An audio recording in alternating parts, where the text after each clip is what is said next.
নমস্কার বন্ধুরা, আজ আলুর চাহিদাকে ভিত্তি করে পশ্চিমবঙ্গের বাজারে এক লাফে বেড়ে উঠল আলুর দাম। জ্যোতি আলু থেকে শুরু করে প্রায় সব ধরনের আলুর দাম কিন্তু আজকের দিনে বস্তাপ্রতি 30 থেকে 40 টাকা পর্যন্ত বেড়ে গেল।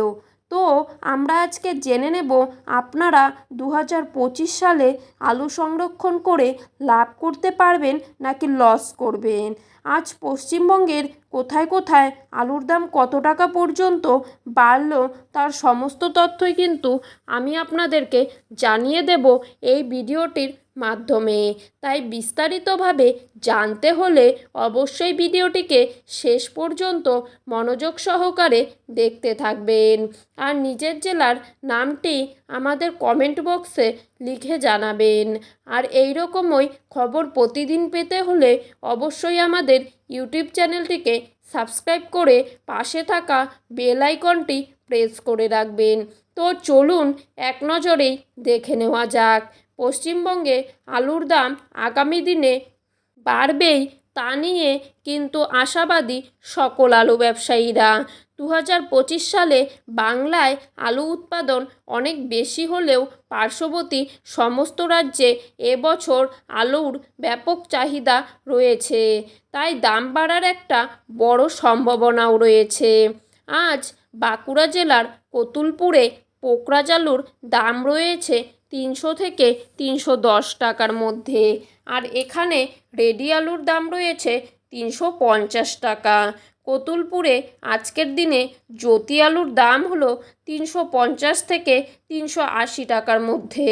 বর্ধমানের বুলবুলিতলা ইউনিটে আর জ্যোতি আলুর দাম কিন্তু দেখা যাচ্ছে 380 থেকে 400 টাকার মধ্যে, আর রেডি আলুর দাম কিন্তু এখানেই রয়েছে 430 থেকে 450 টাকা। সোনামুখীতে পোকরা আলুর দাম আজকের দিনে 350 থেকে 360 টাকা, আর পয়েন্ট লোড বা রেডির দাম রয়েছে 400 টাকা। সোনামুখীতে জ্যোতি আলুর দাম আজকের দিনে দেখা যাচ্ছে 400 থেকে 410 টাকা, আর রেডির দাম রয়েছে 450 টাকা।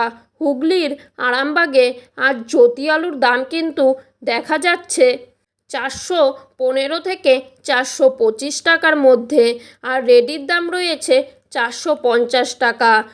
কোচবিহারে আজ জ্যোতি আলুর দাম কিন্তু রয়েছে 380 থেকে 390 টাকার মধ্যে। গুলশিতে জ্যোতি আলুর দাম কিন্তু আজকের দিনে রয়েছে 380 থেকে 390 টাকার মধ্যে। হুগলি জেলার বিভিন্ন স্থানে আজ কলম্বো আলুর দাম রয়েছে 480 থেকে 490 টাকার মধ্যে। ধূপগুড়িতে জ্যোতি আলুর দাম কিন্তু 350 থেকে 360 টাকার মধ্যে।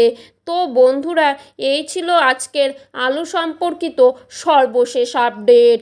এরকমই আপডেট প্রতিনিয়ত পেতে হলে অবশ্যই আমাদের চ্যানেলটিকে সাবস্ক্রাইব করে পাশে থাকা বেল আইকনটি প্রেস করে রাখবেন।